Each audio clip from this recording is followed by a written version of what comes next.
bonsoir à tous. Merci à Digicomp de nous accueillir. Merci aux personnes présentes sur place. À titre d'information, entre les personnes à distance et puis les personnes sur place, on est une bonne cinquantaine. Ça fait plaisir de voir autant de monde.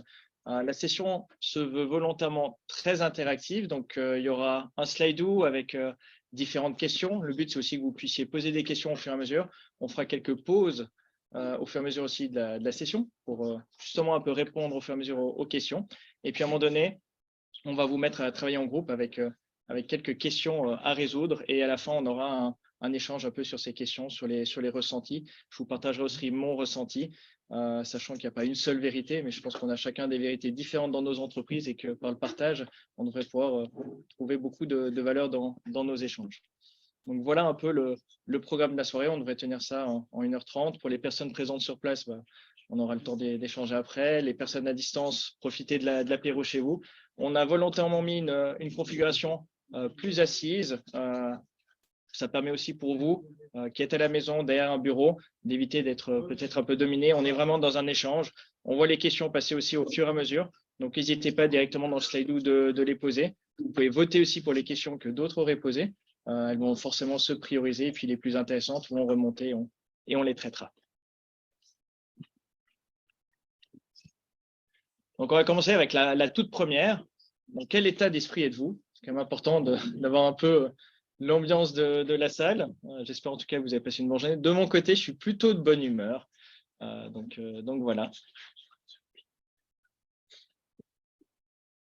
Il y a des gens qui se prononcent pas et devront se prononcer sur les prochaines, ça c'est certain. Je vous laisse quelques minutes, on en aura quelques autres qui vont arriver. Vous pouvez garder la page aussi ouverte dans votre navigateur.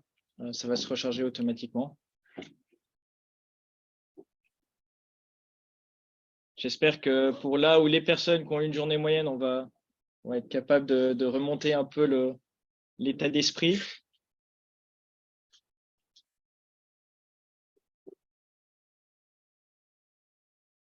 On a 25 personnes, on a moitié des gens qui ont soumis leur avis. On va regarder qu'on ait bien 50 personnes à chaque question. Donc, tant qu'on n'a pas passé à la suite, si vous n'avez pas tous voté.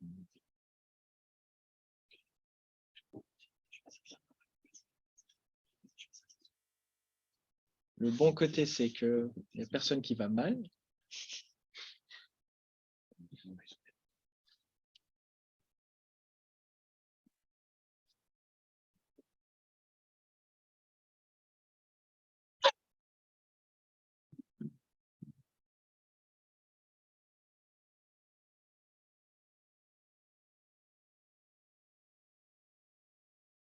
Je vous propose de passer, on a gentiment les gens qui ont pu rentrer dedans, de passer à la question un peu suivante.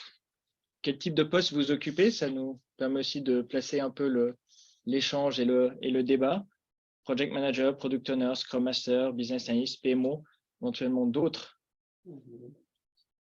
fonctions que vous pourriez occuper.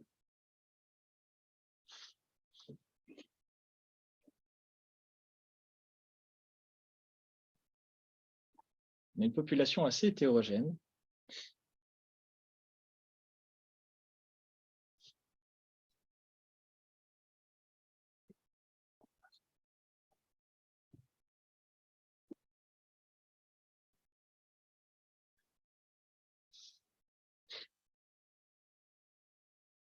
On va aller sur la suivante. Dans quelle industrie vous travaillez? Si vous en avez une un peu en particulier ou si vous êtes dans du conseil ou autre.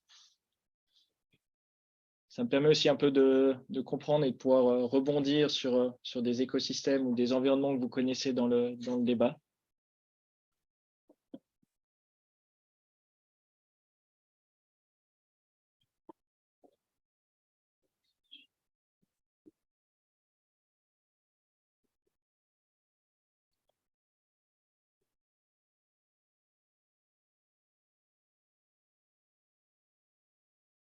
Les personnes qui peuvent être dans le consulting, je me réjouis aussi d'entendre vos retours. Vous voyez probablement plusieurs clients ou différentes missions. Et vous pourrez challenger ça avec les personnes d'autres industries aussi. Puis concernant l'agilité, comment vous jugez votre connaissance de l'agilité? aucune est maîtrise absolue. Sachant que les maîtrises absolues, je me réjouis de voir les contributions des personnes et de pouvoir échanger. Très bonne, super.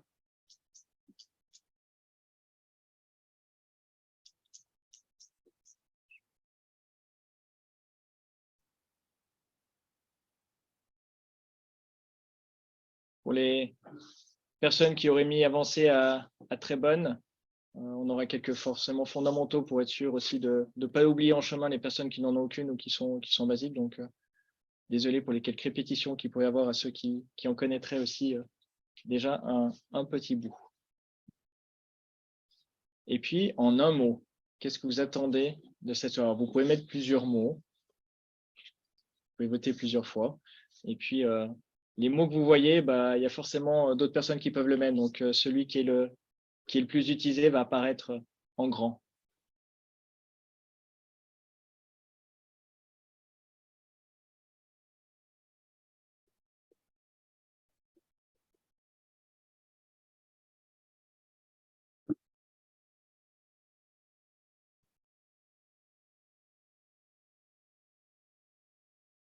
On va essayer de favoriser les échanges, en tout cas avec ce genre de système aussi. On vous laissera la parole.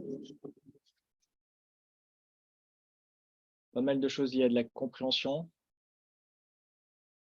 Et le principal mot à prendre, bah, on va apprendre aussi chacun de nous respectivement. Donc, n'hésitez pas à échanger dans la partie qui sera en breakout.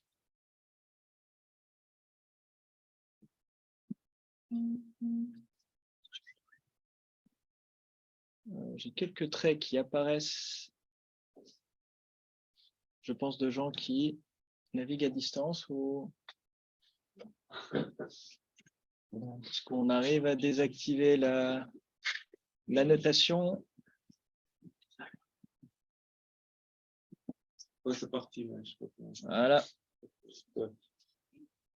Désolé, donc voilà, typiquement le schéma d'une route, vous êtes dans les embouteillages, vous voyez que de l'autre côté ça va mieux, puis vous dites bah tiens, les autres, l'agilité, ils le font mieux, c'est mieux ailleurs, on fait mal.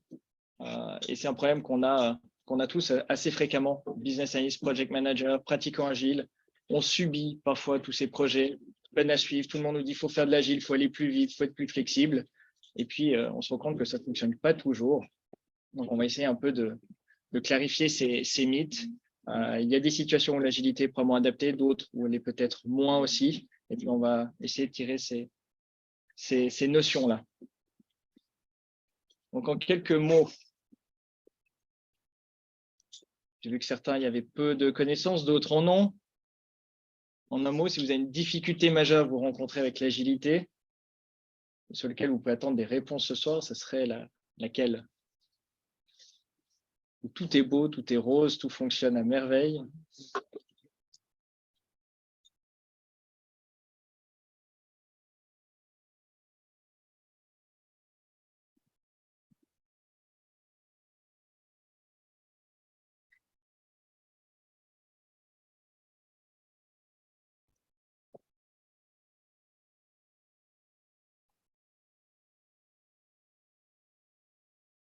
Si je prends un peu ce qui sort, alors buzzword, on l'entend des fois toutes les sauces, multi-projet, définition des rôles, on va le couvrir. PM, PO, on va aussi le couvrir.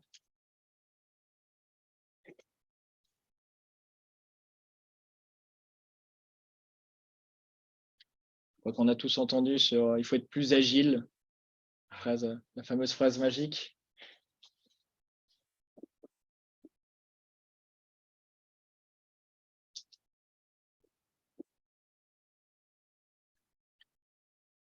C'est encore les personnes qui tapent terminer leur frappe.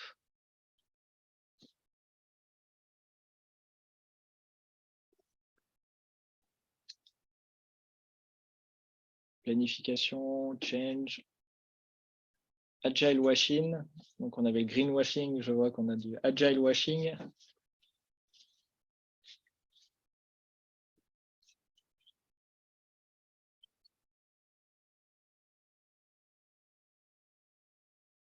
La partie safe, alors on va pas forcément la couvrir, mais en tout cas dans les échanges à la fin, je serais content de le voir venir. tous ces éléments sont enregistrés, donc on les mettra aussi dans les documents qui seront à la fin partagés. Et puis, on peut revenir aussi sans doute sur les éléments. Je laisse la dernière personne qui tape, plus personne. C'est super, donc ça nous donne un bon plan quand même pour la soirée. Il va falloir savoir comment on planifie un peu en agile, comment on gère les priorités, et on va essayer de passer outre ce buzzword. Tout n'est pas agile et tout ne peut pas fonctionner en agilité, on le verra aussi. Désolé pour la personne qui écrit encore, je vais passer sur la partie suivante. Donc en quelques mots, qui je suis, donc j'ai une quinzaine d'années d'expérience tant à l'international qu'en Suisse. Actuellement, je travaille au groupe Mutuel sur la mise en place d'un PMO sur la gestion des projets stratégiques, donc tous les projets de l'entreprise avec l'attribution de différentes enveloppes et de moyens. Donc comment on peut choisir aussi ses priorités. Et donc, on voit tout type aussi de projets passés, des agiles, des non agiles. Et je vais vous partager mon expérience personnelle actuelle, mais aussi passée, puisque j'ai une cinquantaine de projets, on va dire, à mon actif à travers du consulting pendant quelques années, dans différents domaines, de la pharma, du réglementaire, de la banque, de l'industrie, de l'alimentaire. Donc, sans autre, on peut aussi se rattacher à vos expériences. De la startup, où là, on dit par contre, il faut être agile, il faut aller super vite et il n'y a aucune règle. Donc, ça permet de compenser. Et puis, un peu d'univers politique où il y a eu différentes propositions qui ont été faites d'amener de l'agilité, de flexibiliser des choses et autres, et où on se rend compte que tout le système a aussi une certaine odeur et que l'agilité ne peut pas s'appliquer non plus à toutes les sauces. Donc voilà, j'essaie de prendre un peu ces différentes casquettes. N'hésitez pas à challenger, c'est aussi dans les échanges qu'on peut s'enrichir. En termes d'agenda, on va essayer de couvrir 4 points. Donc, l'agilité, qu'est-ce que c'est? Quelques bases, les concepts, les différentes méthodes agiles. On parle de Scrum, mais il n'y a pas que Scrum dans l'agilité. Un PMO, ça sert à quoi? Puis dans votre entreprise, qu'est-ce qui se passe? Réfléchissez déjà un peu à quelle est la position du PMO dans votre entreprise, si vous en avez un. Product Owner, j'ai vu une ou deux questions avant arriver. PO, est-ce que c'est juste un project manager orienté produit? Est-ce que c'est autre chose? Est-ce que ça sert à quelque chose? Et puis à la fin, on finira avec après votre travail en guillemets de groupe, sur l'aspect culture agile. On verra que peu importe les méthodes et les outils, c'est surtout une question d'état d'esprit.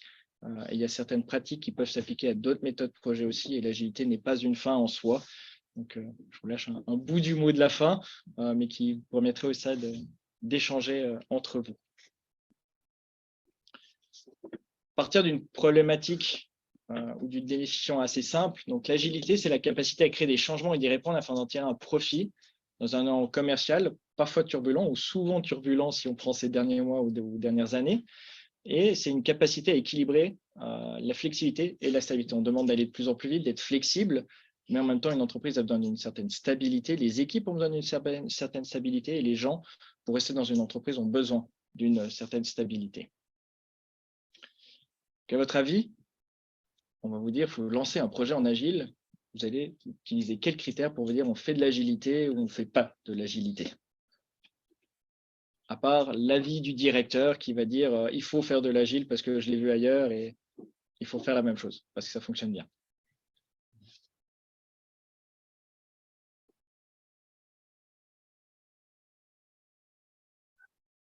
Taille de l'entreprise, expérimentation.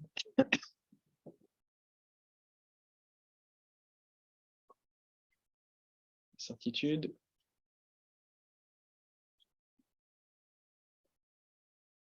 Si on ne connaît pas toutes les fonctionnalités, c'est des bons points. Service ou produit, on va y revenir. L'aspect prototypage, inconnu, itération, fréquence de changement, c'est des choses qui ressortent assez dans vos commentaires. Efficience. Personne qui a écrit efficience, je pense qu'on pourra discuter à la fin. Est-ce que l'agile est plus efficient ou pas?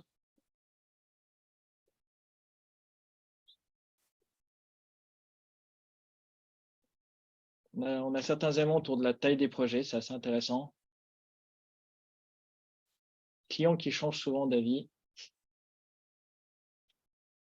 Je crois qu'on a tous vécu les mêmes expériences. Disponibilité des utilisateurs. PDCA, donc il y a quelques fans, je pense, d'approche ISO, amélioration, démarche d'amélioration continue. Plutôt positif, l'agilité rejoint ces éléments-là.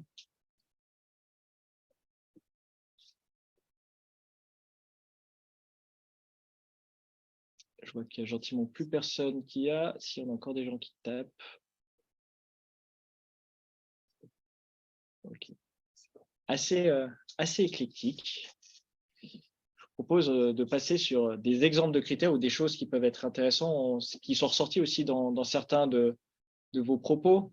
Donc, l'adaptation au contexte, différents types de projets requièrent différents types de méthodes.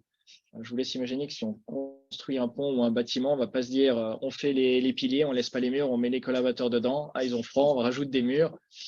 C'est peut-être pas l'approche idéale. Donc, on a vu dans certains mots qui ont été sortis, approche produit, client flexible. C'est peut-être plus adapté aussi à certains domaines. Il y a un contexte dynamique. C'est plutôt quelque chose qui est adapté aux changements fréquents. Donc, ça devrait un peu vous mettre aussi la puce à l'oreille. Agilité égale changement fréquent, donc c'est peut-être plus opportun. Et il peut y avoir un moment donné aussi où un projet en agile, et puis après, il arrête d'être en agile parce qu'il rentre dans d'autres phases de son cycle de vie. Gestion de l'inconnu, alors on l'avait vu aussi dans les quelques textes. Oui, c'est agréable d'avoir de l'agilité quand on a des inconnus. C'est moins structuré et c'est plus orienté autour des décisions quand il va falloir prendre des décisions rapides et dans des cycles rapides. Et puis, c'est orienté clairement changement. Là, vous avez des écosystèmes en forte évolution ou en évolution systématique avec des éléments pas forcément visibles ou anticipables. Ça peut être aussi un critère qui donne l'envie d'aller sur l'agilité. Par contre, l'agilité, c'est un vague et un grand mot. On arrive à quelques éléments ou principes de base. Donc, le manifeste agile, désolé pour les gens locaux qui ont systématiquement une barre sur le titre, je vais le relire.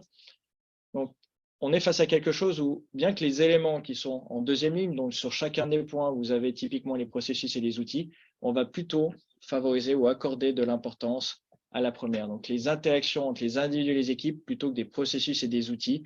Combien de fois vous avez probablement rencontré au quotidien des personnes qui disent oui, mais dans l'outil, c'est comme ça, le processus, c'est ça, au lieu de vous donner un coup de main, d'essayer de dépatouiller la situation.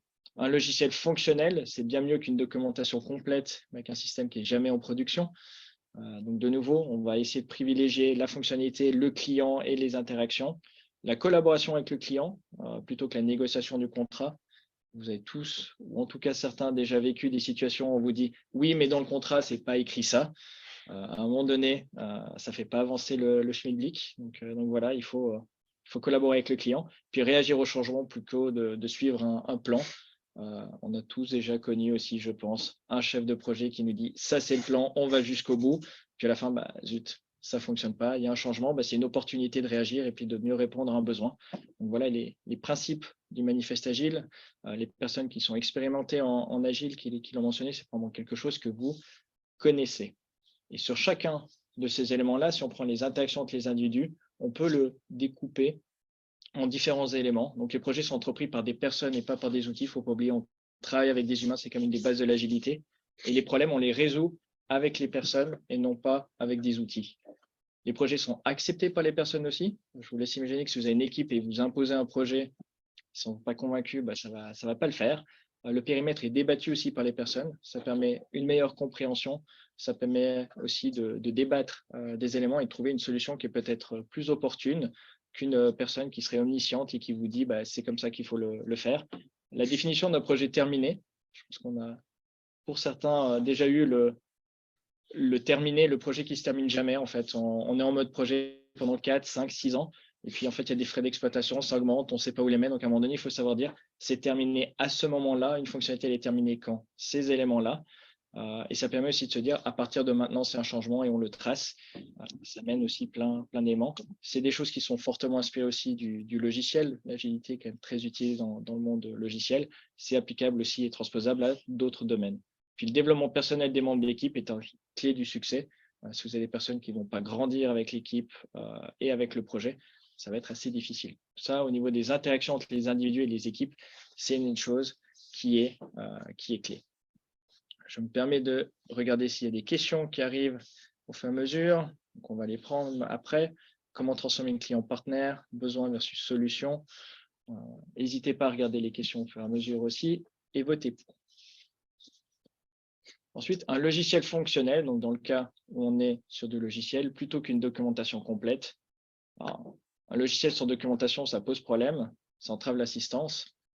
c'est pas top. Et on pense en général aussi aux petits copains et aux impacts qu'on peut avoir derrière. Une documentation complète, alors sans logiciel, je vous laisse imaginer que c'est joli, ça fonctionne en théorie, mais par contre, la seule chose qu'on est certain, c'est qu'on n'a rien derrière. Et puis la documentation en elle-même, au détriment du logiciel de travail ou réalisé, c'est pas utile. Donc, de nouveau, la documentation doit être utile au plus proche du logiciel ou du produit qu'on réalise et d'essayer d'avoir des éléments autoportants. La collaboration avec le client, on amène certains points qui sont posés dans les questions. Donc, plutôt que la négociation, soyez flexible et conciliant plutôt que fixe et non comparatif. Alors, il y a des clients avec lesquels c'est des fois un peu plus facile que d'autres, je vous l'accorde. Et je me réjouis aussi d'échanger là-dessus à la fin. De construire un produit exactement comme spécifié à l'origine. Mais si les clients changent d'avis ou de priorité, il vaut mieux être flexible. On a différents cas qui existent. Je vous laisse imaginer que si d'un coup, on vous dit qu'on ne prend plus un avion A, mais un avion B, c'est peut-être mieux d'écouter et d'être flexible. Ça risque de coûter 2 fois plus cher sinon. Et puis, nécessiter une relation de confiance et des modèles de contrat plus flexibles. Combien de fois on a des contrats cadres qui bloquent les choses? Et il faut être peut-être inventif avec des fois des doubles comptabilités, des provisions, et essayer de fonctionner avec différents modèles. Alors, certains organismes le laissent, d'autres sont plus contraints par des audits, par de la surveillance interne ou autre. Et donc, du coup, ça peut poser certains problèmes. Et le dernier, c'est de réagir au changement plutôt que de suivre un plan. Alors, au lieu d'essayer de tout faire pour tenir le plan jusqu'au bout, on voit avec le Covid, il y a eu des pays qui ont adapté leurs mesures, d'autres qui sont restés sur leur plan initial, quitte à aller jusqu'à tuer leur population. Nous devons toujours planifier, mais devons aussi reconnaître que les plans initiaux ont été élaborés et que nous en savons le moins. On commence un projet, on ne sait pas tout, on va découvrir des choses en chemin. C'est normal, acceptez-le, apprenez de ça, et puis au final, ça permet d'amener certaines choses. C'est vraiment des éléments fondamentaux de l'agilité. Et le dernier, qui est l'importance de réagir au changement plutôt que de suivre le plan. Ces éléments-là sont a priori pas par défaut dans les méthodes, on va dire, classiques, type waterfall ou autre. Cependant, on voit maintenant que de plus en plus, on a ce qu'on va appeler du mode hybride, où on va prendre quelques éléments et principes qui existent là-dedans et qui sont aussi transposables à d'autres projets ou à d'autres typologies de projets. Donc, on fait de l'agilité, on ne fait pas de l'agilité. Est-ce que si on applique une partie de ces éléments, on en fait déjà? Je vous laisse avec la question qui est dogmatique. Le but, c'est de prendre ce qui est pertinent dans chaque entreprise et de l'appliquer à votre contexte.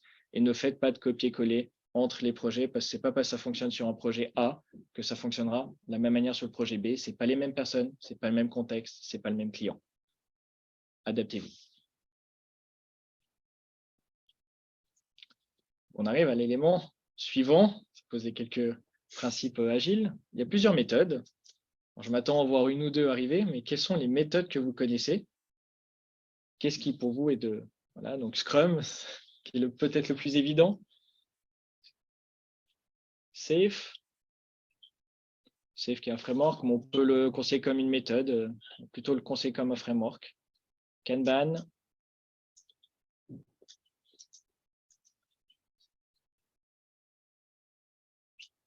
Pas connaisseur de Nexus. Je serais curieux d'échanger avec la personne. Je peux la mettre en bas, là-bas.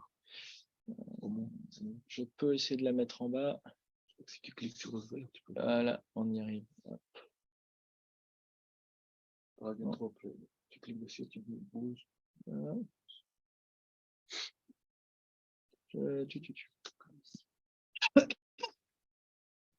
On va essayer de passer ça en bas. Hop, et on entre en bas. Et on va cacher ça. Je vais essayer de la replacer en bas pour ceux qui sont en local. Désolé, voilà. Ça va mieux pour ceux qui sont en local? Oui, top. XP, Safe, on en a quelques-uns, on a quasi la totalité. Donc voilà un peu les différentes méthodes qui existent. Il y a du Scrum, Crystal qui n'est pas forcément la plus connue, je la pratique pas non plus. Je connais quelques bases théoriques, je ne peux pas vous donner non plus beaucoup de feedback. La partie DSDM, donc certains ont mentionné. La partie FDD, certains connaissent peut-être l'équivalent pour la partie test avec du TDD. On est dans le même genre de principe. Tout ce qui est Lean Software, le Kanban va être lié à des aspects de Lean, et puis les méthodes XP. Ça n'empêche pas aussi de combiner certaines choses. Typiquement, dans la partie XP, on va retrouver du pair programming et ce genre de choses qui poussent aussi au développement d'équipes et multiples. Et ça n'empêche pas de faire du Scrum et d'aller prendre des bonnes pratiques qui ailleurs. Cependant, si on regarde le challenge que m'a donné l'IBA pour ce soir, qui est de parler de PMO et de PO dans un contexte agile, qui dit qu'on parle de PO, on va forcément s'orienter sur la partie Scrum. Donc, c'est la partie qu'on va explorer. Les autres parties, prenez-les. Il y a aussi de la documentation, il y a beaucoup de choses qui existent. On peut même en échanger s'il le faut. Et puis, la réalité dans vos entreprises, c'est vraiment un mix aussi de tout ça. Que pensez-vous de ces méthodes? Est-ce que vous avez déjà eu des retours avec ces pratiques? Scrum, c'est génial, ça fonctionne. XP, c'est super. J'ai connu tout, j'ai pas connu tout. Ça permet un peu de voir ce qui ressort aussi de vos avis.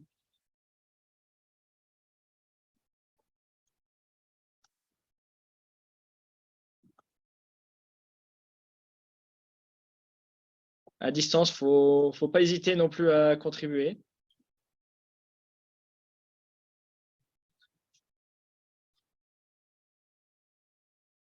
Pas d'expérience, pragmatique.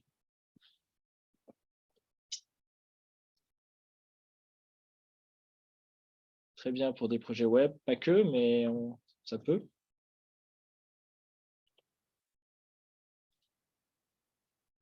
Question du backlog versus to-do list, alors on verra dans les échanges que c'est pas les mêmes personnes qui le gèrent. Difficile dans le monde de l'industrie. Alors, le Lean est une méthode agile, donc ceux qui font de l'industrie connaissent peut-être le Lean, du Six Sigma, donc ce sont aussi des méthodes agiles. Meilleure visibilité de l'avancement.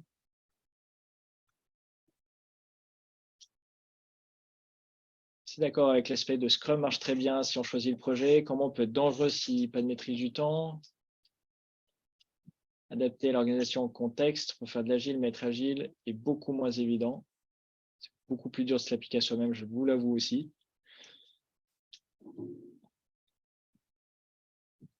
PO et SM sont top pour Scrum. C'est l'endroit où ça a été créé. Stratégie d'amélioration continue, démarche d'amélioration. Il n'y a pas que, mais le Scrum peut aider par étapes. C'est sûr qu'il ne faut pas vouloir tout faire en une fois. Encore quelques personnes qui écrivent. Ça, c'est certain.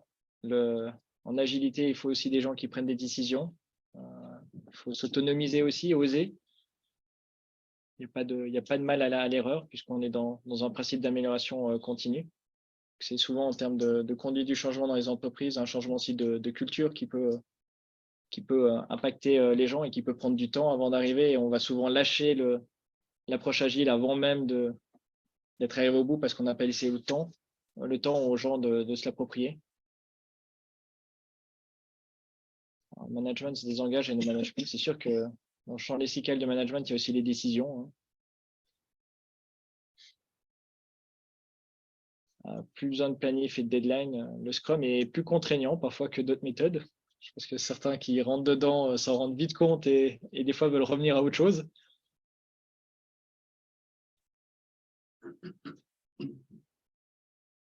Chez les éditeurs de logiciels, il y a une approche plutôt produit.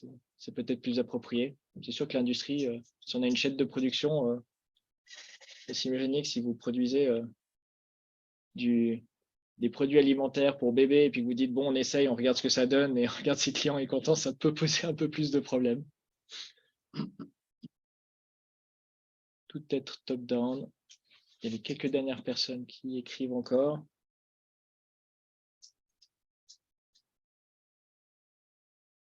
Super de voir de la participation. C'est un parti pris. On n'était pas sûr que ça fonctionne et que les gens participent. Donc, merci à ceux qui soumettent des points. Scrum est top chez un éditeur de logiciels. Compétition entre individus quand l'équipe est livrée elle-même. Peut-être aussi des aspects de culture d'entreprise. Faire du Scrum, si on n'a pas la culture derrière, c'est peut-être aussi plus difficile. Je propose de passer sur la suite. Donc, la structure et les bases de Scrum. Donc, ça reste assez schématique. On pourrait passer énormément de temps dessus. Il y a des raccourcis qui sont pris. Donc, pas hésiter. Il y a des éléments qui sont peut-être pas en 100% aligné à l'atelier. Mais donc, le but, comme tout projet, c'est de commencer avec une vision projet. Un sponsor, une vision forte. Si on n'a pas une vision projet ni d'objectif, c'est sûr que ça va être difficile et ça, peu importe la méthode projet. Donc, toujours des objectifs, des dates, des éléments chiffrables, quantifiables autant que possible, qui va permettre de construire un backlog produit. On va y revenir derrière. Qui construit le backlog produit? Quel est le rôle du BA là-dedans? Et vous allez vraiment interagir. Et puis, ce produit, on va le découper en des backlogs de sprints, donc des sprints qui sont des itérations où l'équipe va décider, des itérations d'1 semaine, 2 semaines, 3 semaines, 4 semaines. C'est assez rare de voir au-delà, dans lequel il y a un backlog qui est prévu, donc un certain nombre d'éléments à couvrir pour ce sprint-là. Le but étant de livrer un incrément qui est souvent quand même utilisable, testable par le client et sur lequel on peut avoir du retour. Donc, on va planifier ce sprint-là, on va l'implémenter. On en fait une revue à la fin et une rétrospective. Ça nous donne un incrément produit. À l'intérieur du sprint, on peut aussi faire plusieurs itérations si c'est nécessaire de faire des aspects exploratoires, des daily, etc. Et puis, quand les incréments produits ensemble obtiennent quelque chose de suffisant, à ce moment-là, on va sortir le produit puisqu'il a quelque chose d'autoportant et de suffisamment valable pour les clients ou les utilisateurs finaux. Voilà un peu la logique derrière Scrum. Il y a différents événements qui se font. Donc, on va commencer à droite et revenir à gauche. Donc, on a le sprint. C'est quand même la base de Scrum. Le but, c'est d'essayer de les reproduire, de toujours avoir aussi la même durée, essayer d'avoir la même capacité en ressources. Ça permet d'apprendre, de reproduire des choses et donc d'en tirer aussi des leçons. Il ne faut pas espérer avoir des résultats sur 1, 2, 3 sprints dans la durée. On obtient des gains largement dans la durée.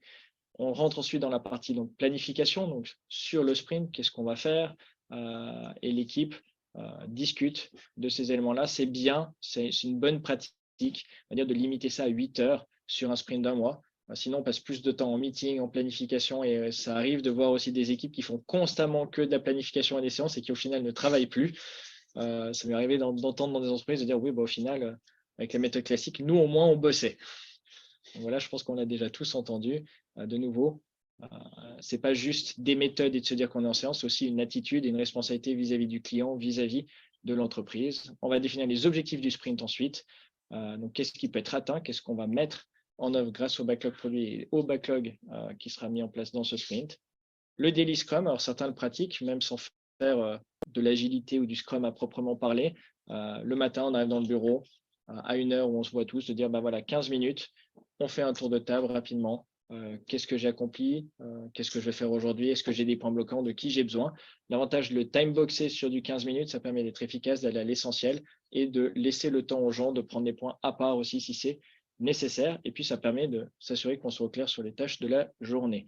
Alors, je vous laisse imaginer que quand on est tous colocalisés, ça fonctionne plutôt bien. C'est certaines conséquences aussi du Scrum, d'avoir des radiateurs, d'avoir des éléments visuels. Quand on parle de radiateurs, c'est d'indicateurs sur les murs et autres qui permettent aussi à n'importe qui d'avoir une visibilité en tout temps de ce qui se passe dans le projet, simplement en passant. Quand on est sur des équipes distribuées, je vous laisse imaginer que faire un daily, si vous avez des gens en Inde, aux États-Unis, en Suisse, il y a forcément quelqu'un qui doit un peu se tordre pour dire je vais le faire matin, je me lève plus tôt, je vais dormir plus tard ou quoi que ce soit. Revue de sprint. Donc de nouveau, le but c'est à la fin, quand on a un incrément et un sprint qui est terminé, c'est de regarder, de débriefer sur le sprint, sur ce qu'on a accompli ou pas accompli, et puis après de prendre ces éléments-là pour en faire une rétrospective. Et donc on rentre dans le principe, on l'a vu avant dans les différents textes, du PDCA, donc Plan, Do, Check, Act, c'est le même principe. On va se dire, OK, qu'est-ce qu'on peut améliorer? Et au lieu de se dire, il faut améliorer l'organisation, on n'a pas les bons outils, etc., on essaie plutôt de parler de choses sur lesquelles on a la main mise, qu'on peut directement améliorer et qui vont montrer des résultats concrets. Ça ne sert à rien de vouloir refaire le monde. J'ai vu des rétrospectives où on dit bah, de toute façon, le chef, c'est nul, ça ne va pas, l'organisation, on n'a pas la bonne organisation, on ne peut pas le faire. Soit, ça ne va pas changer le problème dans l'équipe actuellement. Le but, c'est vraiment de prendre des éléments qu'on peut améliorer dès l'itération suivante ou dans les 2 itérations suivantes. Différents rôles, ce n'est pas les seuls, mais on va parler des principaux, sachant qu'on parle du product owner ce soir et que c'est le thème qui a été imposé. Donc, c'est la personne qui est responsable de représenter le client, qui va piloter le produit et qui va donner une certaine vision. On y reviendra en détail. L'équipe de développement, bah, c'est les mains, c'est la workforce que vous avez besoin pour produire. En général, auto-organisé, on l'a vu avant dans les commentaires, auto-organisé, mais au final, on n'a plus de décision, ça fonctionne vraiment bien ou pas. Donc, de nouveau, ça demande d'avoir une attitude et de prendre des décisions, et l'équipe doit les prendre ensemble. Et on produit le service ou le produit qu'on doit livrer à la fin du sprint. Et puis, Scrum Master, lui, c'est une personne qui est censée protéger l'équipe de tous les… Vous avez peut-être déjà entendu le nom impédiment, donc tous les éléments extérieurs qui pourraient venir bloquer l'équipe ou dans sa progression, ou en tout cas l'empêcher d'aller à l'allure qu'elle souhaite.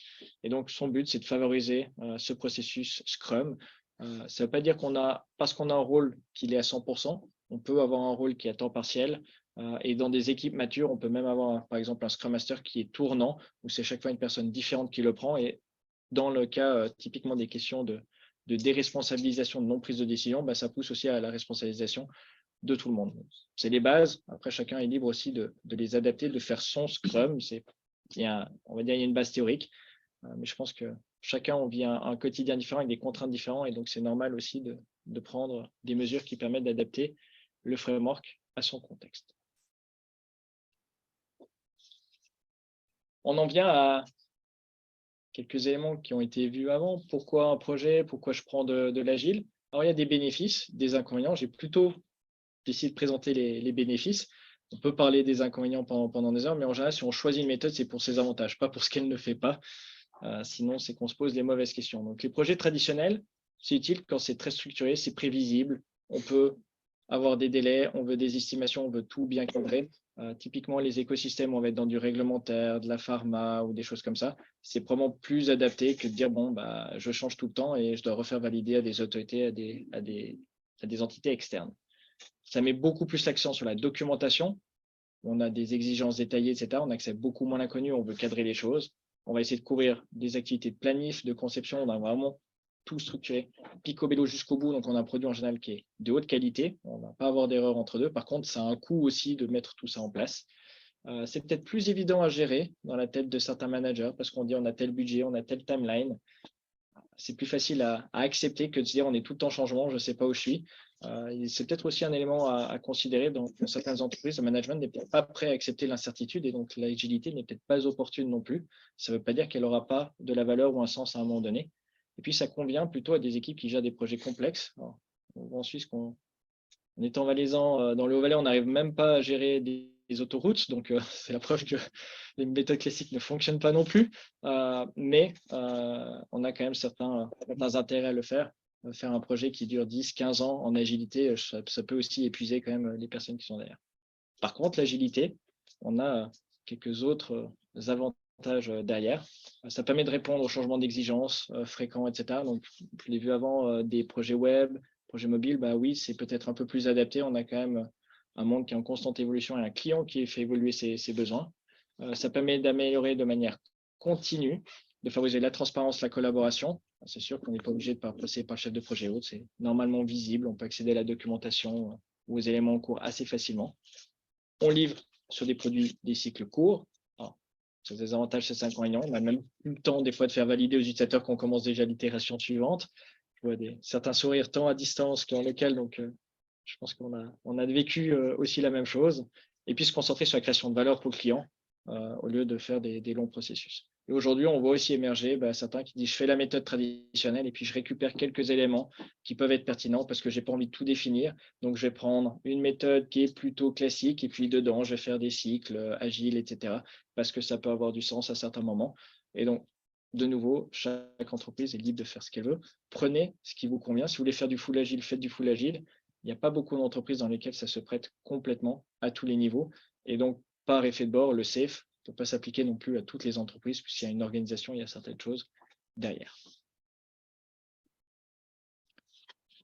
Donc là, on arrive aux différentes questions. Donc, on va faire un premier point d'arrêt avec la partie Q&A qui est dans Slido. Donc, il y a différentes questions, on en a quelques-unes. Vous pouvez voter, donc apparemment, personne n'a voté pour des questions. On va les prendre. Je vais aussi me permettre d'interpeller, demander aux personnes qui sont en mute de s'unmuter et d'activer leur micro quand on va passer sur leurs questions pour essayer de comprendre qu'est-ce qu'il y a derrière. On va prendre la première dans l'ordre d'arrivée. Besoin versus… Ah non, il y a un vote. Donc, du coup, c'est comment onboarder les clients dans une démarche agile dès la phase d'avant-vente. Qui a posé cette question? Est-ce que la personne peut-être clarifier? Oui, c'est en local. Alors, je te laisse la parole. Oui, pour la merci question. beaucoup. Merci. Enchanté, Nicolas Sonda, je suis donc chef de projet chez Tessie, une ESN dans le domaine de la digitalisation des solutions de CM, d'Enterprise Content Management. Et j'ai posé cette question en fait parce que quand on tombe sous le coup d'un appel d'offres public, bien souvent, et qu'on a un gros change dans le projet, ce qui peut se passer, c'est que le client va nous dire écoutez, bon, c'est pas contre vous, mais je n'ai pas le budget pour payer. Et puis on est contrôlé, comme on est dans un appel d'offres public, on ne peut pas, on doit justifier du coût en fait auprès du CIMAP par exemple. Donc ce n'est pas possible de comment dire, ce n'est pas possible de justifier le budget correspondant. Voilà.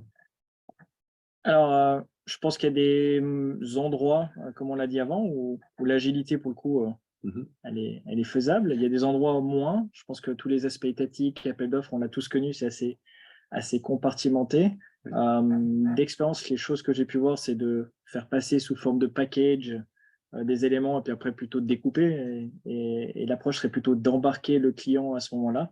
Par contre, sur un appel d'offres public, on est assez vite face à la problématique quand même des aspects d'audit.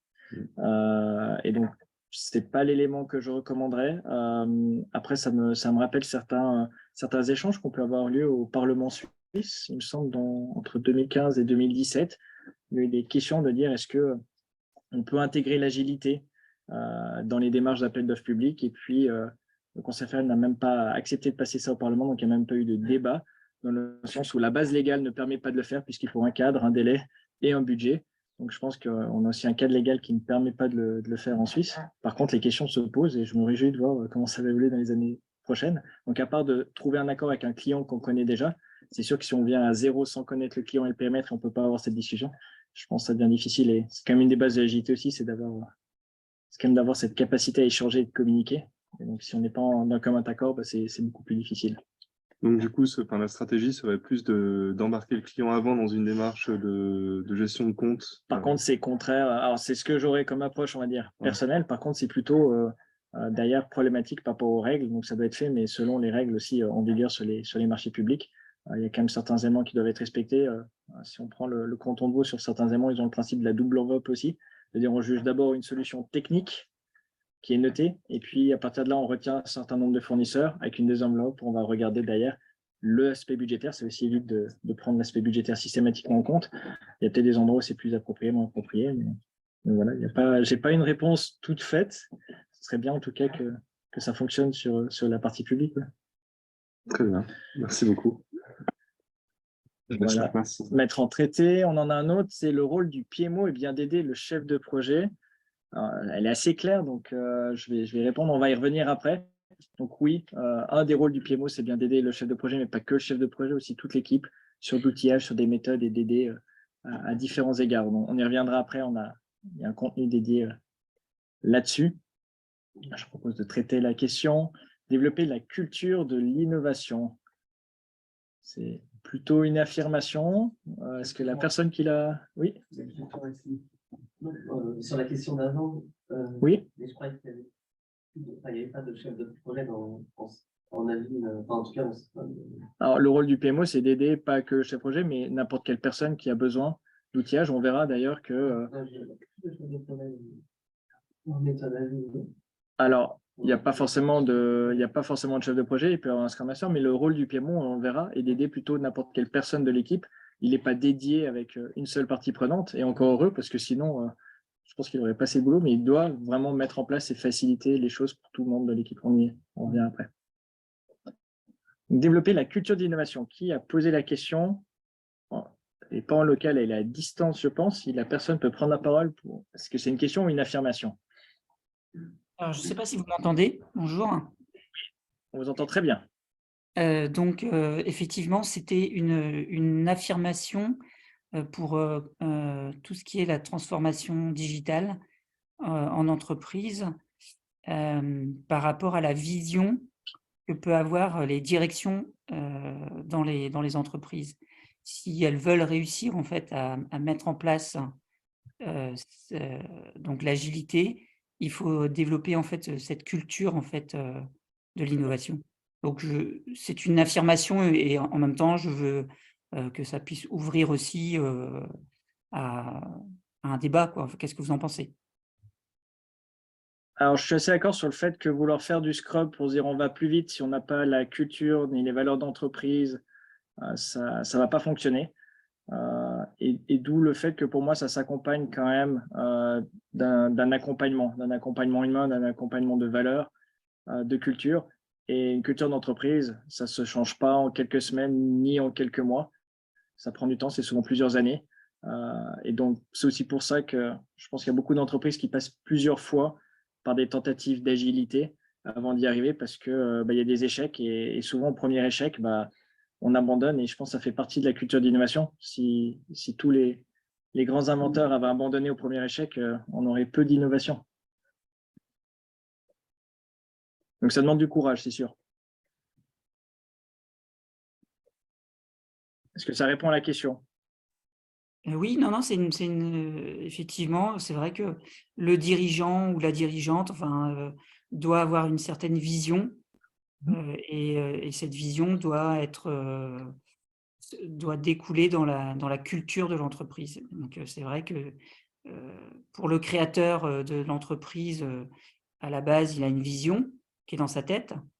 Après, pour ceux qui arrivent, derrière, et il faut qu'ils s'approprient cette vision et la faire évoluer également pour pouvoir, réussir à faire de la transformation.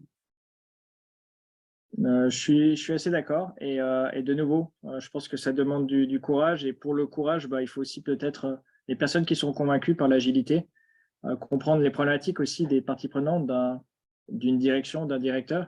Quand on voit la crise actuelle ou les crises actuelles qu'on enchaîne, c'est normal d'avoir des craintes et je pense aussi le rôle des personnes qui sont convaincues d'amener des réponses et d'essayer de parler aussi dans leur discours. C'est pas j'attends une décision d'en haut pour faire de l'agilité et j'attends que les gens en bas me répondent à tout. C'est vraiment un travail ensemble et une vision, elle se construit aussi ensemble. Bien, merci. C'est une bonne perspective, effectivement. De faire de remonter aussi en testant au niveau des équipes et puis montrer que ça peut fonctionner. C'est vrai que c'est intéressant. Rôle de project manager par rapport à PO et Scrum Master. Alors, celle-là, je vais la mettre de côté parce qu'il y a des éléments dédiés. On va y arriver juste après. Donc, je vais plutôt la laisser et puis prendre la suivante. Comment transformer le client en partenaire? Est-ce que la question est en local? Elle est à distance? À nouveau, moi. Oui. Excusez-moi, hein, les questions étaient prolifiques.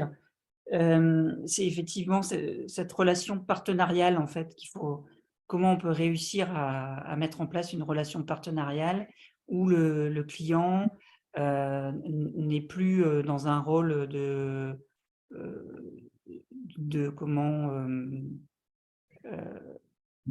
client dans l'attente, c'est ça? Ouais, de punir, quoi, entre guillemets, et qu'il puisse être aussi dans une démarche d'amélioration. Et de se rendre compte qu'on peut se tromper, qu'on a le droit à l'erreur, enfin voilà. Ça c'est et que Alors ça, ouais. il y a deux cas. Il va y avoir le cas où le client est déjà convaincu par, on va dire, par les principes d'agilité, mais qui sont de la démarche d'amélioration continue. Donc, a priori, des entreprises qui seraient ISO 9001 devraient déjà avoir cette approche-là. Après, certains l'ont souvent par principe pour participer à des appels d'offres et n'appliquent pas les valeurs, malheureusement. Ceux qui le sont déjà convaincus, on va dire que c'est plus facile de l'embarquer. Je vais prendre volontairement le cas où c'est pas convaincu. Et là, je pense qu'il n'y a que la transparence, les aspects itérations, avoir des petites victoires et petite victoire après petite victoire de construire sur une base saine. Mais je pense que c'est la même chose dans tout échange entre personnes, qui soient professionnelles, personnelles, associatifs.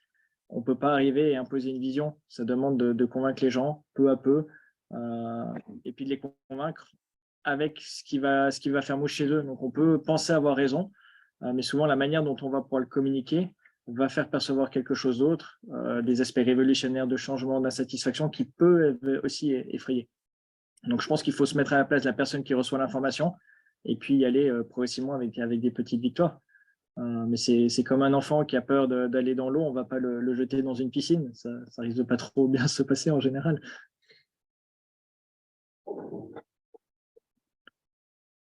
On va encore en prendre une ou deux. J'espère que ça répond aussi. Oui, merci. En cas de gros changements, comment être flexible si le projet est tombé sous appel d'offres public? J'ose imaginer qu'on continue avec les mêmes personnes. Alors, on y a répondu, je pense, la dernière fois. Si je peux me permettre peut-être de transformer la question. il n'y a pas de souci.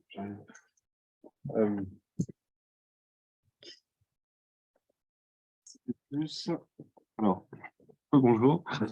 La question, c'était plus du coup, si on a affaire à des équipes, dans ce cas-là, si on a affaire à des équipes métiers qui sont peut-être un petit peu, très opérationnelles avec peu de disponibilité, comment en fait, quand on a une résistance déjà à la base sur l'aspect innovation, sur des projets de transformation digitale, comment les embarquer dans une démarche agile, du coup? Comment gérer la partie, la transition Alors, je vais être volontairement, je vais dire challengeant sur la question. J'ai l'impression que la manière dont on a été formulé, c'est plutôt de personnes qui ont envie de faire de l'agilité en soumettant un appel d'offres, mais qui n'est pas prêt à être accepté de l'autre côté, par l'organisation. Donc, de nouveau, je ne pense pas qu'on peut imposer quelque chose, ça se co-construit. Si les personnes ne sont pas prêtes à le recevoir en face, ça ne va pas jouer. Et souvent, si c'est le fournisseur qui va le proposer, c'est lui qui va être plutôt mis en défaut en disant « vous me l'avez proposé, vous m'avez dit que ça résolvait tous les problèmes ». Ce n'est pas le cas. Donc, j'aurais plutôt l'approche de dire on commence sur une base, on a l'idée d'aller à cet endroit-là. Ensemble, on va peut-être découvrir un bout de chemin, mais apprenons déjà à nous connaître sur un mode de fonctionnement que vous connaissez et qui est défini. Et puis, si on peut trouver quelque chose après en cours de route, de le faire. Je pense que ça dépend aussi de la culture. En Suisse, on a une certaine résistance, je pense, au changement et on aime bien certaines méthodes. Je ne vais pas citer, mais du Hermès ou d'autres, on aime bien les choses bien structurées. Il faut à tout prix les appliquer de la même manière. Et donc, ça vient par la confiance. Et donc, la confiance s'acquiert avec le temps et donc des petites victoires avant. Oui, peut-être avoir fait des projets pilotes déjà, avoir prouvé qu'on peut y arriver. C'est un peu mon ressenti. C'est difficile à faire de l'agilité dans du public pour l'avoir expérimenté. Ça n'a pas fonctionné. D'accord. Après, on s'y est peut-être mal pris aussi dans ma précédente expérience. C'était aussi il y a quelques années, donc voilà, les choses évoluent. Mais je n'ai pas de projet en tête à succès avec de l'agilité en tant que fournisseur auprès d'une entité étatique. Si quelqu'un en a dans la salle, par contre, ou à distance, je suis intéressé, autre que fonctionner par package, enfin de détourner le système. C'est-à-dire vraiment un État qui décide de fonctionner de manière agile. Je ne l'ai pas encore vu, encore moins dans les aspects de plateforme d'appel d'offres et de soumission. D'accord. Très bien. Merci. On a une question locale de la salle qui est levée la main, si jamais. Oui. Pour répondre, j'ai vu le projet à Singapour où ils travaillent en mode agile. Mais alors, dans d'autres pays, il y a le contexte. Malheureusement, en Suisse. Pourquoi ils sont des 6 millions de personnes. Mais après, ils ont aussi une population jeune oui. Versus ici, population vieux. Je ne pense pas que ce soit un âge, mais donc là, si jamais la remarque dans la salle était qu'une personne a vu des projets réussir en agile, mais plutôt à Singapour, avec une mention que c'est aussi une population qui est plus jeune et que ça peut être un trait avec ça. Je ne pense pas que l'âge est quelque chose. J'ai vu des personnes plus âgées, mais... Moi, je pense que je travaille aussi pas mal en Asie, puis en plus, c'est aussi l'économie, mais l'âge est un facteur, et puis après, il y a l'adhésion au digital. Ça ne va pas du software et du digital en l'occurrence. Ça permet d'avoir plus d'adhésion. Je pense qu'indirectement lié à l'âge, c'est plutôt l'aspect éducation. Il y a des systèmes éducatifs qui poussent à l'erreur, à l'échec et d'en apprendre, et puis d'autres qui donnent peur de l'échec. Et c'est lié intimement à nos mœurs, à nos cultures, à l'histoire aussi de chaque région. Et je pense qu'il y a des endroits dans le monde où il n'y a pas le choix d'innover. Donc, du coup, c'est plus facile aussi d'aller dans ce genre de démarche Je pense que que quand on a un certain confort. moi, quand j'étais 4 mois en Asie, je suis rentré il y a juste un mois et demi à Genève. Après, il y a aussi le Buzzword, justement, il y a de l'innovation partout, mais à Singapour ou ailleurs, vous le voyez tous les jours. Ici, beaucoup moins. Différemment. La question, oui. Pour l'appel d'offres, mais si on pouvait conditionner la réponse en la liant avec le nombre de sprints à effectuer, et puis à ce moment-là, on ferme en quelque sorte la voie ouverte à des sprints sans fin. C'est les manières détournées que j'ai vues de dire que le livrable, ce n'est pas un produit ou un élément quantifiable, c'est un nombre de sprints. Par contre, du point de vue, on va dire du point de vue légal, je ne suis pas sûr que ce soit dans l'intention de la base ou de ce qui est. En termes d'auditabilité, je ne sais pas ce que ça donne. Mais oui, c'est un des moyens détournés de le faire. Mais ça ne se fait pas encore. Il y a pas mal des méthodes Agile Contracting, mais dans le public, je n'ai pas entendu ça. C'est ce que je dis, c'est une manière Ouais. contournée où on va faire passer un livrable et puis en fait derrière c'est fait différemment. Officiellement, c'est pas fait comme ça. Et c'est dommage parce qu'il y a des cas où ça pourrait s'appliquer, comme il y a des cas où ça ne peut pas s'appliquer non plus. Ouais, au bénéfice des deux, en fait. Et je pense qu'il y a des personnes qui aimeraient aussi le faire du côté des fois étatique ou para-étatique et qui sont eux-mêmes embêtés et qui sont convaincus de la chose et qui ne le font pas. J'ai vu au début, il y a des personnes qui ont mentionné qu'ils travaillaient dans de l'étatique.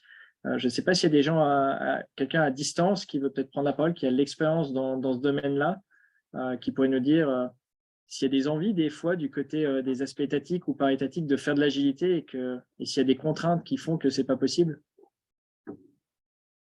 Oui, il y a quelqu'un dans la salle qui est dans cet aspect-là? Il y avait des gens qui avaient mis l'aspect étatique. Oui, moi je travaille pas forcément pour une institution tout à fait étatique, mais semi-étatique, on va dire. Et moi j'ai bien envie de faire l'agilité, mais comme on m'impose un appel d'offres, je pense que ça va être compliqué. Enfin, oui, Ça fait peut-être plaisir d'avoir avec. la réponse de quelqu'un de l'intérieur. Donc je suis très triste. Voilà. Enfin, pour l'instant, j'essaye de faire un peu le forcing au niveau du juridique pour voir s'il y a un moyen de quand même de concilier un peu tout. Mais voilà. Je crois que ça démontre une chose, c'est qu'il faut contourner. Ce n'est pas l'intention première de le faire. Des solutions existent et je pense que les gens pragmatiques arrivent à trouver les solutions. Mais de nouveau, si l'intention n'est pas des deux côtés, ça va être plus difficile. Après, je dirais peut-être sur des projets qui sont déjà installés et démontrés et qui ont beaucoup d'évolution, où justement l'approche est de faire des pilotes. Donc, le client va faire un ou deux pilotes sur, on va dire, sur une enveloppe, je ne sais pas, d'une quarantaine de jours en régie. Et puis après, par contre, vu que le succès a été démontré, on peut tomber sur une enveloppe de 300 jours où là, on est plus libre d'organiser. Mais ça reste des contrats typés, Oui. on va dire, régie.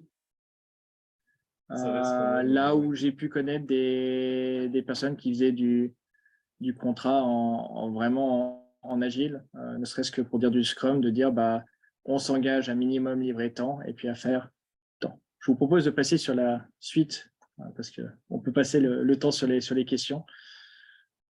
Comment vous définissez un PMO en maximum 3 mots? Certains, apparemment, l'aspect budget, donc un côté castrateur, je pense, ou libérateur à choix, ça dépend de quel côté on est. Qu'est-ce que c'est pour vous un PMO? Si vous en avez un, vous ne connaissez peut-être pas. Un facilitateur, organisation, priorisation, support.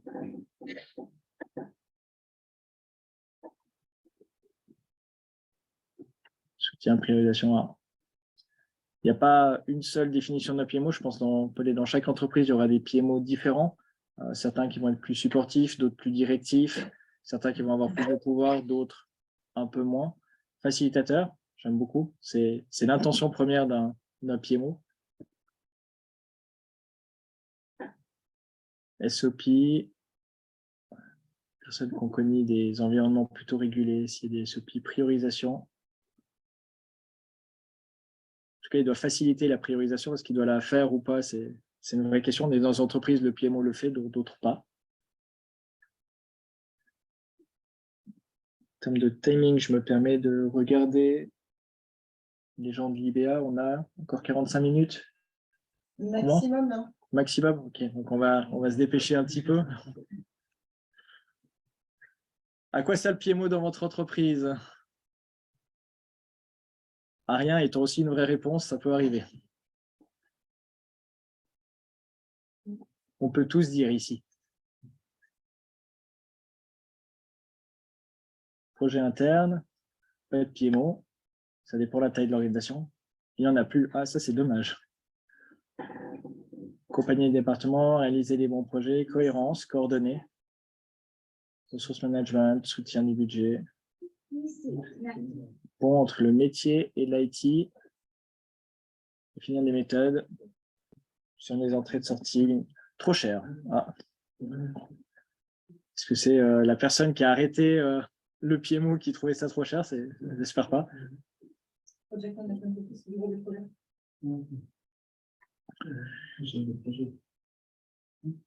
Aider les chefs de projet, lien entre les projets. Alors, il y a des éléments de réponse, on va regarder. Donc, dans des méthodologies, on va dire plutôt traditionnelles, désolé d'avoir coupé à ceux qui écrivaient encore. Donc, dans les méthodologies plutôt traditionnelles, le PMO a un rôle central. C'est lui qui supervisait tous les lancements de projets, qui assure l'orientation des projets, les liens avec des objectifs d'entreprise, etc., qui définit les standards et qui les fait appliquer, donc avec un côté beaucoup plus directif, fournir des formations et des soutiens quand c'est nécessaire en matière de gestion de projet, d'être souvent le point central, c'est-à-dire que s'il faut parler à un autre projet, on passe par là, on trouve la bonne personne, et donc ça crée des latences, voire même des mécompréhensions, et coordonner la communication entre les équipes projets, et puis de contrôler, superviser la performance. Est-ce que ton projet est dans le budget, est-ce qu'il est dans les temps, etc. On a tous connu, je pense, ce genre de choses avec un rapport sur le projet chaque semaine, chaque 2 semaines, chaque mois. Auditer les projets lorsque c'est nécessaire, si ça ne va pas ou si ça va trop bien. Si on fait trop de marge sur un projet, ça peut être aussi inquiétant. Et puis piloter les ressources disponibles pour l'exécution des projets. Donc, dans une méthode, on va dire, plutôt classique, c'est ce qui va se passer. Et on va voir que pour des méthodes plutôt agiles, ce n'est pas la même chose. Et il peut y avoir la réalité entre les deux, c'est-à-dire qu'un PMO qui va retrouver avec des différents types de projets dans son entreprise va devoir mixer entre ces différents éléments. Donc, un PMO dans les méthodologies plutôt agiles, on va essayer de décentraliser le PMO, de le mettre là où il a du sens. Donc, ça peut être centralisé, mais ça peut l'être aussi décentralisé. Le type de PMO va plutôt être supportif que directif. Donc, on est vraiment dans une attitude et la démarche agile, c'est on est à disposition des gens, on échange, on essaye de faire progresser les personnes et d'assurer une constance et une efficience au travers des équipes. Le but, ce n'est pas de vouloir dire comment faire, mais c'est de s'assurer que les gens puissent ensemble se rendre compte comment ils font ensemble et d'être au même niveau et au même rythme. Le PMO va fournir des lignes directrices et va supporter. Par contre, c'est les gens qui vont décider comment le décliner et le mettre en place. Ça va d'établir des bonnes pratiques, de les promouvoir. Et puis, il y a un aspect de coaching, d'accompagnement. C'est pas dire vous faites trouver la solution par vous-même, c'est voici les bonnes pratiques et on va vous accompagner si c'est nécessaire. Après, on peut se poser la question de est-ce que c'est l'équipe qui demande à la venue d'un PMO pour accompagner l'équipe ou est-ce que c'est le PMO qui va de lui-même imposer? Le premier étant toujours un peu mieux. Fournir des formations nécessaires aux équipes, les coacher aussi lorsque c'est nécessaire, et puis monitorer, mesurer la performance. Par contre, on ne va plus mesurer est-ce qu'on est dans le budget ou pas, on va mesurer la performance des équipes. Est-ce qu'elles sont régulièrement au même rythme? Est-ce qu'elles arrivent à délivrer ce qu'elles ont? Et sachant que si on est sur des équipes agiles, on va essayer de garder une taille fixe, et donc du coup, le budget, par définition, on le connaît, donc on va plutôt gérer le périmètre en regard d'un budget délimité, et puis derrière, s'assurer la fourniture des moyens. Dans des PMO traditionnels, alors c'est le budget, c'est tous les éléments. Là, c'est plutôt des moyens, des ressources de manière transverse et les équipes vont se débrouiller entre elles. Donc, on est de nouveau sur quelque chose de plus décentralisé, d'autonomie. Il est certain que s'il n'y a pas de capacité de décision dans l'autonomie qui est laissée, ça peut vite devenir quelque chose de plus mélangé, non clair. Et donc, assez souvent, on va se retrouver avec une mixité entre les deux, de dire on passe vers quelque chose qui est directif, mais en agile, et puis de gentiment autonomiser les personnes. On ne peut pas faire de l'un vers l'autre du jour au lendemain, et encore moins si on a une mixité de projets, on est obligé de devoir gérer un peu les différents éléments. Un PMO dans une méthode agile, ça va répondre à la question que j'ai eue avant, est-ce qu'il y a un chef de projet dans de l'agilité? Non, on est plutôt orienté avec un Scrum Master dans le cas de Scrum.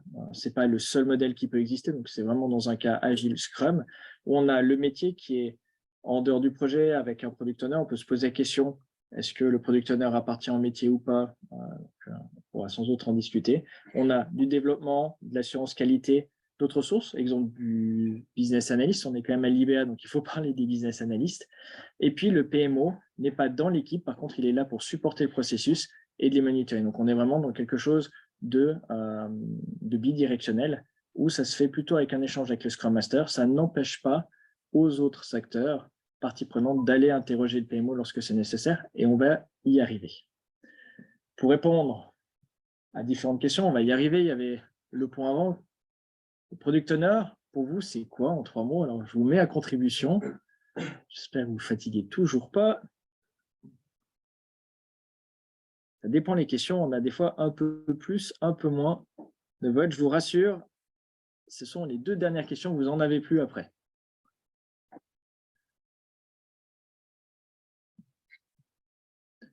Celui qui connaît le premier, promouvoir la vision, voix du client, interface, relation métier client. J'ai l'impression qu'il y a une définition relativement commune qui sort de tout ça. C'est quelque chose de relativement maîtrisé, représente le client. Et un project manager, pour vous, c'est quoi? Si on a le product owner, à quoi va servir le project manager?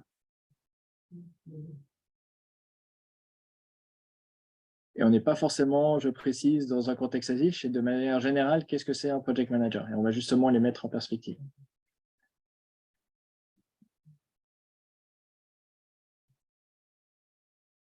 Project manager, on va plutôt l'associer à un rôle de Scrum Master si on est en Scrum.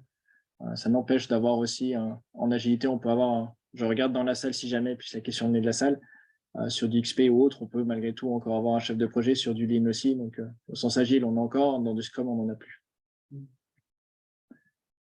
Pilotage, servant leader. La question, c'était quoi? Coordination, gestion des ressources, budget timing. Pas la chose principale, mais oui. Vision stratégique. En stratégique, on peut se poser la question si c'est le chef de projet, s'il ne doit pas venir d'ailleurs. Le chef de projet est vraiment le porteur du message. On va aller sur la suivante, donc Product Owner, Project Manager. Product Owner, lui, va plutôt définir et hiérarchiser des caractéristiques, donc orienter Scrum, communiquer la vision, la feuille de route du produit, veiller à ce que le produit réponde aux besoins, gérer la portée du produit, s'assurer qu'il reste dans les limites du projet, réviser, affiner en permanence le carnet de commandes du produit, accepter les livrables. Voilà, vous l'avez clairement mentionné, je pense que c'est relativement clair. Un project manager, il va planifier, programmer les échéances et les étapes du projet. Donc, l'aspect planification qui est ressorti, gérer les risques, qui n'est pas forcément ressorti, ou peut-être qu'il est arrivé juste après dans les éléments, mais dans les projets, on a des risques, prévisibles ou non prévisibles. Je pense que Covid, personne n'allait le prévoir, mais il y en a d'autres qui sont un peu plus prévisibles. Il y a contrôler l'avancement du projet, s'assurer qu'il reste sur la bonne voie, c'est quand même son rôle de gérer les budgets et les ressources du projet. On lui donne un mandat et de mener à bien ce mandat, dont le PMN, mais aussi les ressources. Puis avec les produits livrables du projet répondent aux normes de qualité documentaire, donc il doit s'assurer d'avoir les ressources et de respecter les contraintes qui sont autour du projet.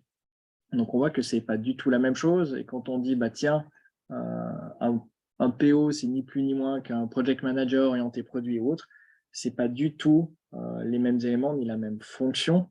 Un PM ne va pas devenir product owner du jour au lendemain. Il y a des questions, on va dire, de vision, de savoir avoir une vue produit, d'accompagner un métier. Là où le project manager va plus dans la maîtrise et le contrôle, et d'ailleurs peut-être prendre des business analysts ou d'autres personnes, des experts. Donc, ce n'est pas les mêmes éléments, et à ne pas confondre. Si vous voyez dire, ah, mais tu étais chef de projet entre les product owners, ça risque de pas trop fonctionner. Il y a des entreprises qui font ça. De la même manière qu'on va dire un business analyst, tiens, tu passes product owner, ça peut fonctionner, mais par contre, il faut quand même accompagner certaines compétences. Le BA a des attitudes, des compétences de base qui peuvent lui permettre de devenir product owner. Par contre, il doit développer d'autres éléments, une vision stratégique, une vision produit, etc. Et ça s'accompagne.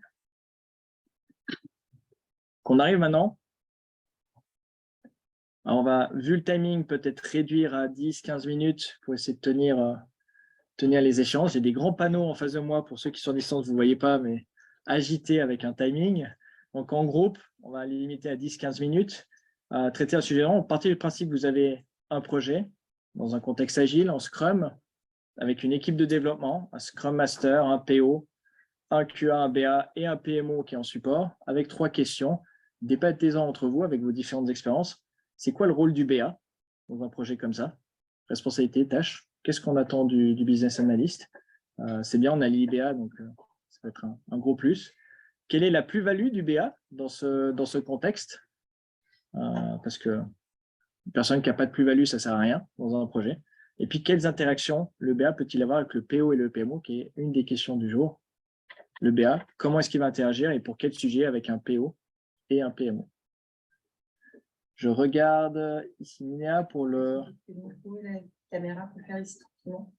Alors, on va couper, pour ceux qui sont à distance, on va couper le micro ici en local. La caméra, je vais la laisser parce qu'elle filme de l'autre côté, donc je pense que c'est bon. On reprendra dans une dizaine de minutes. Et puis, Minéa va découper les groupes et séparer les différentes personnes dans des groupes. Faites-vous plaisir, échanger. Et puis, on se revoit juste après. On va faire un peu un tour de table, essayer de trouver la personne qui vous représentera dans chaque groupe pour donner un petit débrief en 1 minute de ce que vous pensez, 1 ou 2 minutes. On prendra aussi le retour local et puis je vous partagerai une vision qui est la mienne, mais qui n'est pas la seule. Et puis, ça nous permettra d'arriver sur les questions-réponses à la fin. Donc, j'ai le nom de toutes les salles plus les personnes en local. On va un peu mixer les salles à distance et puis en local, comme ça évite que ceux à distance s'endorment. Donc, dans la salle 1, en distanciel, j'avais Adeline, Aurélien, Eric, Agère, je ne sais pas si je prononce juste, Jessica et Philippe, qui se dévouent pour donner ses conclusions en 1-2 minutes sur ces quelques questions, histoire de nous laisser le temps après de faire la fermeture de la Salle conférence. 1, c'est Philippe qui va exposer ce qu'on s'est dit. Alors, pour la question, quel est le rôle du BA? On est à la conclusion que c'est un expert dans son domaine ou alors il le devient. Et ça arrive et ça amène du coup à la question suivante, c'est quelle est la plus-value dans le contexte? En fait, du coup, c'est un expert dans son domaine. Il a une capacité à recueillir le besoin et à le traduire. En fait, c'est le meilleur allié du PO parce qu'il va pouvoir le décharger de pas mal de tâches, notamment sur l'analyse du besoin. Et du coup, on arrive sur la question d'après, les interactions du BA avec le PO. Il va l'aider justement en l'alimentant en besoin, en story. Donc, en gros, il va alimenter son backlog, même si le PO reste le maître du backlog. Voilà. Et les interactions avec le PMO, nous, on s'est dit que le BA pouvait aider à identifier les risques en pointant les différents aspects qu'il va pouvoir mettre dans son design, si c'est lui qui fait le design de la solution. Voilà, c'était tout pour nous. Merci le groupe 1, vous me volez 70% du contenu des prochaines slides. Je partage une vision assez similaire à vous. On va peut-être prendre un deuxième groupe qui était à distance, salle 2. Donc, on avait Mohamed, Séverine et Zouair. Je ne sais pas si je prononce juste de nouveau. Qui veut prendre la parole?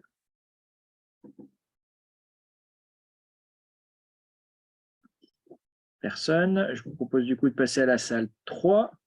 À la salle 3, on avait Célia qu'on a dû rapatrier dans... Elle s'est sauvée toute seule, donc on l'a mise chez vous de manière complètement aléatoire avec Didier, RBO, qui est probablement un triptyque, Sandra et Thomas. Qui veut prendre la parole? Alors, bonjour à tous. On n'avait pas décidé dans le groupe qui prenait la parole. Je vais quand même la prendre pour rejoindre un peu les réponses de l'équipe 1. On a beaucoup échangé sur nos activités entre nous quand même, mais sur les rôles du BA, donc récolter le besoin, répondre aux questions du métier, rédaction des exigences à la fois détaillées et générales, ça c'est un point important. Et puis on a également noté qu'il travaille avec le PO, alors ça pourrait faire partie des interactions sur la priorisation du backlog. On a une petite discussion sur la partie testing, est-ce que le BA doit être le validant, le validateur des tests ou pas? On n'a pas vraiment conclu si c'était vraiment partie de son rôle dans ce genre d'équipe. La plus-value, c'est évidemment faire le lien entre le besoin et la réalisation, entre les équipes métiers, et le PO et les gens qui vont produire, fournir la solution. Et puis un point qui a été remonté là par Célia qui était intéressant, c'est assurer la traçabilité entre le résultat et le besoin. Donc souvent ce terme en effet de traçabilité, on l'oublie, mais fait quand même partie des éléments, des rôles, des activités que le BA devrait avoir sur un projet. Et puis, on n'a pas répondu à la dernière question sur les interactions entre PO et PMO. On a un petit peu dévié sur la notion du chef de projet. Est-ce que le chef de projet existe encore? Et probablement que la réponse est dans cette dernière question, c'est qu'est-ce que le BA et le PMO peuvent bien faire ensemble? On est bien d'accord et il ne faut pas oublier qu'on a un Scrum Master aussi, dans ce cas-là, qui prend aussi certaines responsabilités qu'on aurait dans un autre mode projet avec le chef de projet. On s'est concentré plutôt sur l'énoncé du workshop du jour avec PO, PMO et puis surtout le BA au centre puisqu'on est à l'IBA. On aurait pu poser la même question avec le Scrum Master. Voilà pour notre restitution. Super. C'est déjà une belle restitution. On va peut-être prendre un des deux groupes en local.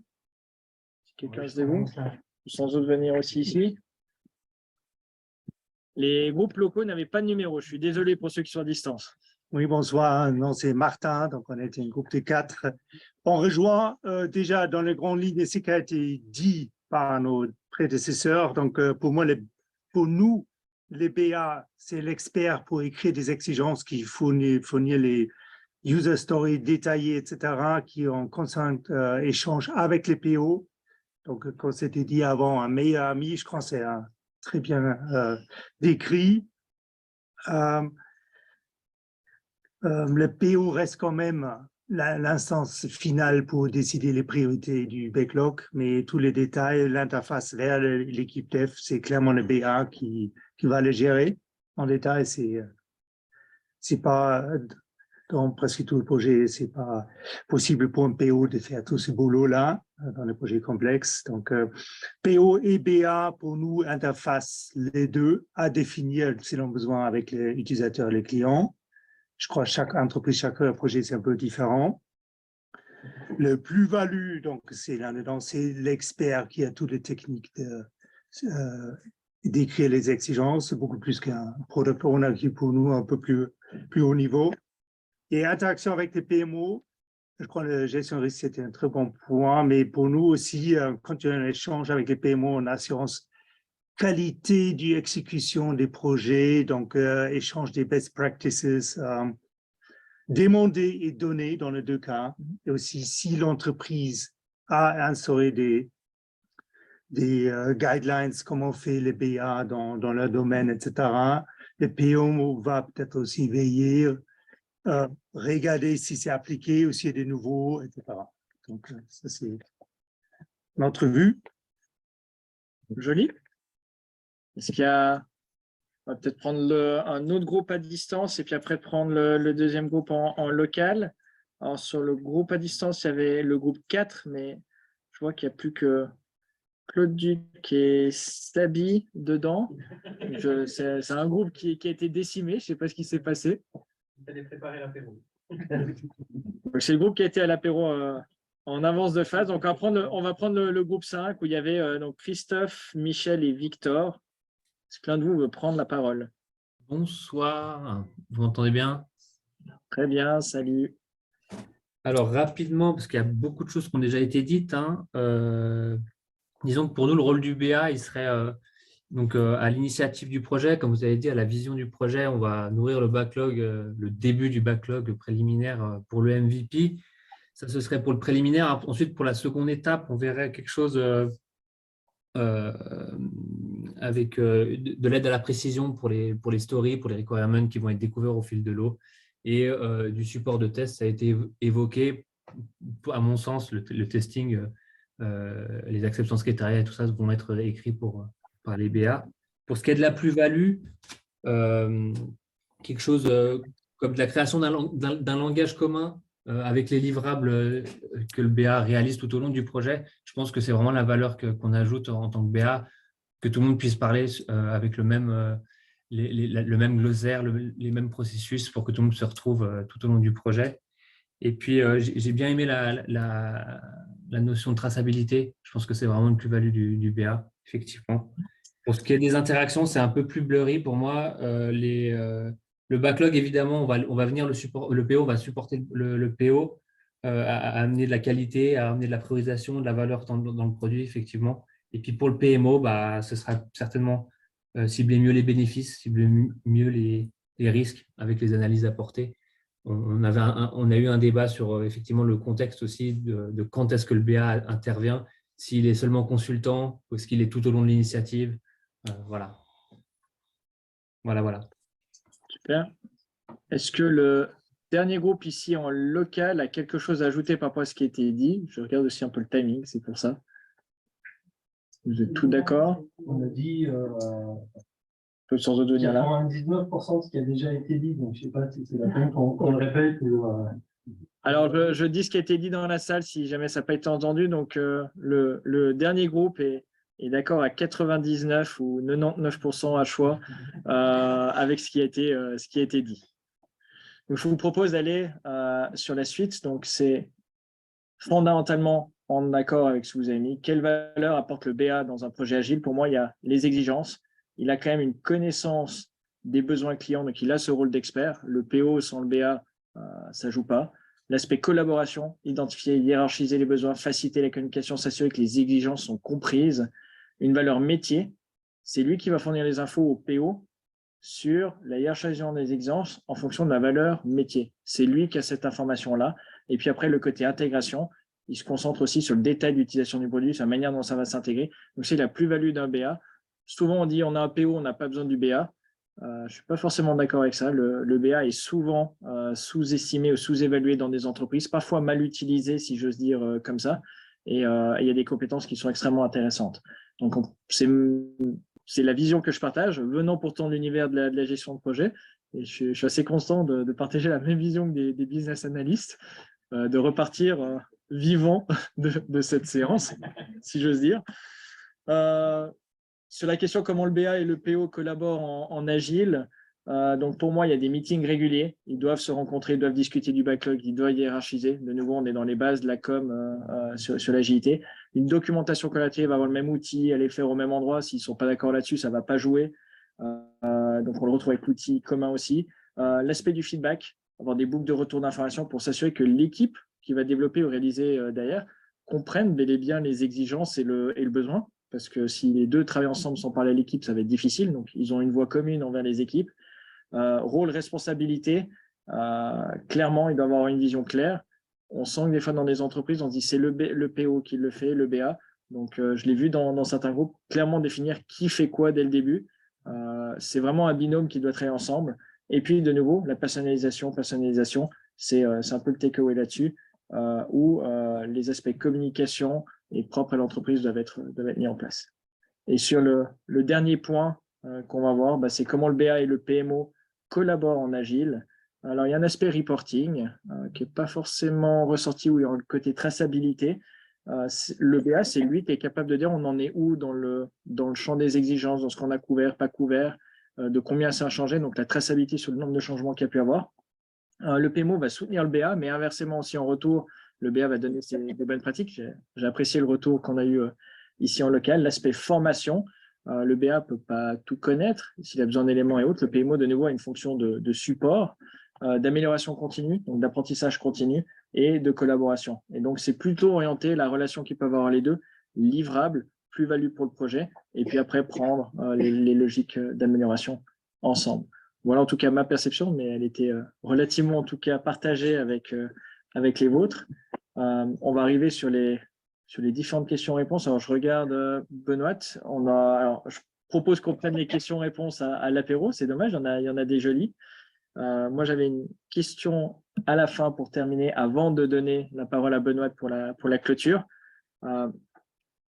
Qui dit agilité, dit amélioration continue. Je suis preneur de vos retours. On a pris un parti pris de faire quelque chose de très collaboratif à distance.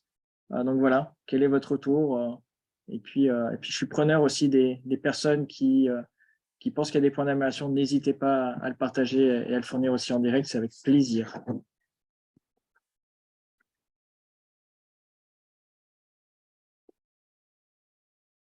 Oui, c'est un sujet très très intéressant, ça mérite même plus de temps. Ah, on peut y passer des heures et des heures. Oui. Oui, il y a un sujet, quand tu as dit tout à l'heure que le billet, la place du billet était sous-évaluée, ça m'a fait penser vraiment à des situations, même chez les clients, en fait, où ils pensent avoir une expression du besoin suffisante, et en fait, le besoin qui est exprimé, c'est vraiment le dixième de l'iceberg qui sort de l'eau. Moi, j'ai vu des situations en arrivant près, je me disais, mais pourquoi on n'a pas ça? Bah, il y a eu un business case, non. Bon, bah, si on avait un expert qui connaissait le processus, bah, peut-être que ça aurait aidé.